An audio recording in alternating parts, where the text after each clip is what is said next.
उपस्थित असलेले शिवसेना नेते आणि आपल्या विधानसभा मतदारसंघाचे आमदार आदरणीय भास्कर जाधव साहेब,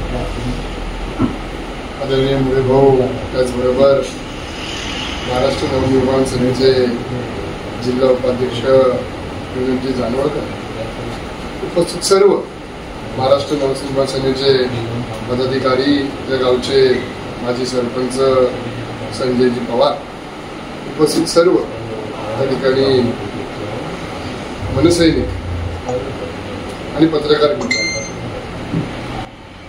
मला 3-4 दिवसापूर्वी विनोदजींचा फोन आला की तुम्ही या साईडला एका कार्यक्रमाला येणार आहात आणि आम्हाला तुमचं त्या ठिकाणी नवीन तुम्ही जिल्हा प्रमुख झालात आणि त्याच्याबद्दल आम्हाला तुमचा त्या ठिकाणी सत्कार करायचा आहे आणि म्हणून आपण आमच्या या ऑफिसमध्ये यावं अशी त्यांनी मला विनंती केली आणि त्याच्या निमित्ताने आज मी या ठिकाणी त्यांच्या विनंतीचा मान ठेवून, आपल्या सर्वांच्या विनंतीचा मान ठेवून आज या ठिकाणी मी आलो.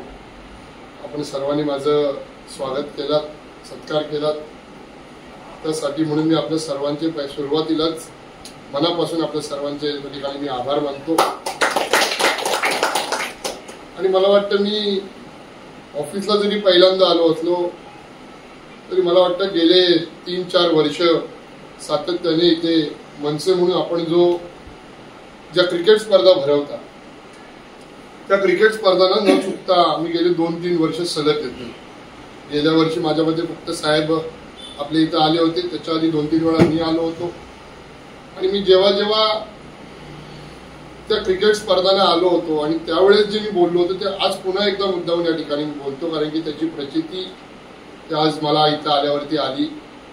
की त्यावेळेसही म्हटलं होतं की मी आदरणीय आमदार भास्कर जाधव साहेबांच्या कार्यपद्धतीने एक घडलेला मी कार्यकर्ता आहे आणि त्यांनी मला शिकवलंय की एकदा का निवडणुका झाल्या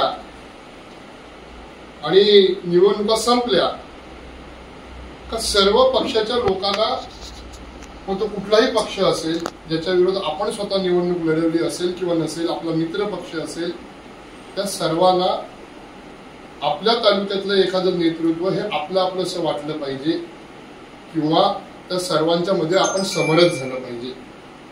आणि म्हणून राजकारण फक्त निवडणुकांपुरतीच केलं पाहिजे, इतर वेळेस मैत्रीचे संबंध सर्वांशी आपण ठेवले पाहिजेत. ही शिकवण मला त्यांनी दिली आणि त्या शिकवणीप्रमाणेच आज या ठिकाणी मी आपल्या क्रिकेटच्या कार्यक्रमाला आलो असं मी त्यावेळेस आपल्याला बोललो होतो. त्यांनी एक आम्हाला मार्ग दाखवला, आम्ही त्या मार्गावरती त्यांचे कार्यकर्ते म्हणून त्या ठिकाणी आम्ही चाललो आणि तीच प्रचिती आज आपण देखील आम्हाला आणून दिलात की मी जरी शिवसेनेचा जिल्हा प्रमुख झालो असलो, आपण जरी मनसेमध्ये असलात तरी देखील या ठिकाणी एक आपल्या तालुक्यातनं निवडून गेलेलं एक नेतृत्व, त्या ठिकाणी तरुण म्हणून आज जिल्हा प्रमुख सारखी मोठी जबाबदारी स्वीकारतंय, तर त्याचा सत्कार आपण केला पाहिजे. या भावनेतनं आपण मला बोलवला आणि म्हणून पुन्हा एकदा आपले आभार मानतो. हा मतदारसंघामध्ये आमदार भास्कर जाधव साहेब आल्यापासून आज कोणी जरी किती म्हणत असलं की या मतदारसंघाचं वातावरण बिघडवण्याचं काम आमदार साहेबांनी केलं, पण उलट या मतदारसंघाचं जे वातावरण आहे ते खेळीमेळीचं आणि अजिबात वैराचं न करता सर्वांनी एकोप्याने कसं राहता येईल हेच त्या ठिकाणी नेहमी त्यांनी आपल्या कृतीतनं दाखवून दिलं. एकही प्रकारची कोणतीही जातीय दंगल त्यांच्या कारकिर्दीमध्ये झालेली नाही, कोणतेही पक्षापक्षांमध्ये वाद आतापर्यंत या मतदारसंघामध्ये झालेले नाहीत, कारण त्यांची स्वतःची कार्यपद्धती मगाशी म्हटल्याप्रमाणे सर्वांना त्या ठिकाणी सोबत घेऊन चालायचं. निवडणुका संपल्या का आपण सर्वांचं नेतृत्व असतं, आपण जनतेचं असतो, आपण एका कुठल्या पक्षाचे नसतो, आपण सर्व पक्षाचे सर्व जनतेचे असतो. त्या भावनेतून त्यांनी हा मतदारसंघ नेहमी शांत ठेवला आणि तेच आपण देखील विनोदजी या ठिकाणी करताय. ठीक आहे, आज राजसाहेब, उद्धव साहेब हे एकमेकांना भेटतायत आणि त्याच्यामुळे आपण देखील तिथं भेटतो अशातला काय भाग नाही. मला वाटतं मी कधी जानेवडे गावात आलो तर तुम्ही मला कधी सामोरे जायला चुकलेला नाही. मी कधी त्या ठिकाणी तळीवरनं जात असेल आणि तुम्ही दुकानात दिसलं तर मी तुम्हाला कधी हात करायला चुकलेलं नाही. ते म्हणून निवडणुका लागतील तेव्हा राजकारण करता येईल. इतर वेळेस मात्र मैत्रीपूर्ण वातावरण हे यापूर्वी आपण सर्वांनी जसं ठेवलंय तसंच राहिलं पाहिजे, तसंच आपण सर्वांनी ठेवूया.